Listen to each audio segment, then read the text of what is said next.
Today, we're diving into something that might just flip everything you think you know about self-worth on its head. It's called Adlerian Psychology, and it's all about, well, the courage to be imperfect. And we're going to start by looking at a feeling I think we've all had. So let me just throw this out there. What if that little voice in your head, the one that says you're not good enough, what if that wasn't a problem you need to solve? What if it was actually your superpower? Because according to a psychologist named Alfred Adler, that feeling, it's not just you. It's everyone. He called it the feeling of inferiority. And here's the kicker. He didn't think it was a bad thing. Not at all. He saw it as our universal starting block, the very engine that gets us out of bed and pushes us to do, well, anything. All right, so if it's an engine, how does it actually work? To get that, we've got to meet the guy behind the idea. So this is Alfred Adler. Now, you've probably heard of Freud and Jung, right? Adler was right there with them. But man, he went in a completely different direction. His theory? Individual psychology. And instead of digging into all the deep, dark, hidden stuff, he focused on something much more human. Our need to connect with other people and our deep down drive to feel like we belong. And just to show you how revolutionary this was at the time, let's put his ideas side by side with the big guy himself, Sigmund Freud. The difference is just, well, it's night and day.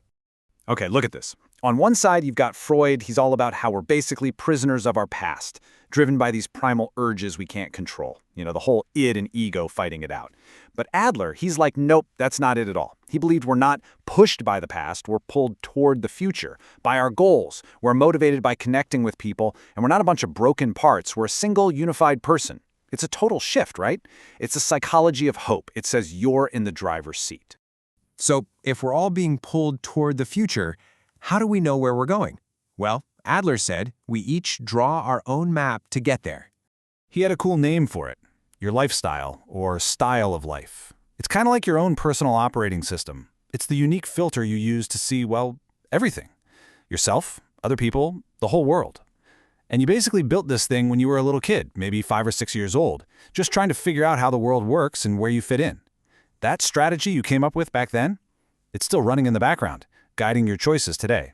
And this personal roadmap, it runs on a few core ideas. First, there's teleology. Fancy words, simple concept. It just means everything you do has a purpose. It's aimed at a future goal. So you're not just dragging yourself to the gym, you're moving toward a goal of being healthy. See, the why is always in the future. Then there's holism. You're one whole person, not a bunch of parts at war with each other. Even when you feel conflicted, it's just you as a whole trying to figure out the best way forward. And finally, there's the big one, striving for superiority. Now, this sounds a little intense, but it's not about being better than everyone else. It's about that natural human drive to move from feeling less than to feeling more than, to grow, to improve, to become more complete. Okay, so we're all striving. But striving for what exactly? If the whole point is to overcome that feeling of inferiority, what's the best way to do it? What's the healthiest goal? Well, Adler had a very, very clear answer, and it's the secret to really, truly belonging.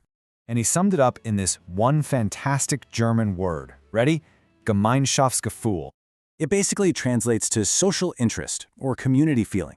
And honestly, if you only remember one thing from this, make it this one. It's the idea that we have this deep, innate feeling of being part of the human team, of being connected. For Adler, mental health wasn't some complicated diagnosis. It was simple. You could literally measure it by how much you were contributing to the good of others. Yeah, Adler didn't really mince words. He said, the only individuals who can be called normal are those who are useful to their fellow men. So usefulness, contribution, social interest, that is the healthy path. That's how you overcome inferiority and find your place in the world. Okay, this is all fascinating stuff, right? But how does it actually work? You know, in the real world, how do we take these big ideas and turn them into something we can actually do?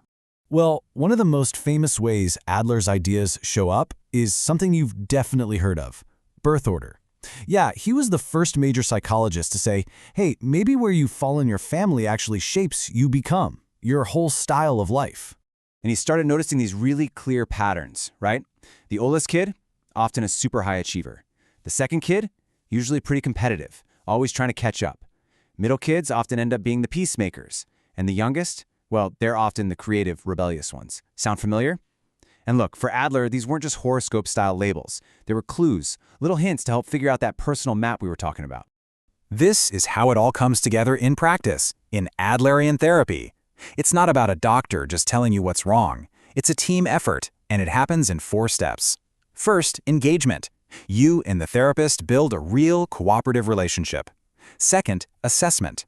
You explore your lifestyle, your birth order, even your earliest memories, looking for those patterns. Third is insight. That's the aha moment, when you finally understand why you've been doing what you've been doing. And then, the most important part, number 4, reorientation. This is where you actually do something about it, taking real steps to build new, more helpful, more socially useful habits. And that really brings us right back to the beginning, to the heart of this whole thing. See, Adler's psychology isn't about figuring out what's wrong with you. It's about empowering you to figure out what's right with you. It's about seeing that your life has a purpose, that feeling less than isn't a curse, it's fuel, and that the finish line, the whole point of the race, is connection. So it really just leaves us all with one big question to chew on. What is your unique contribution going to be?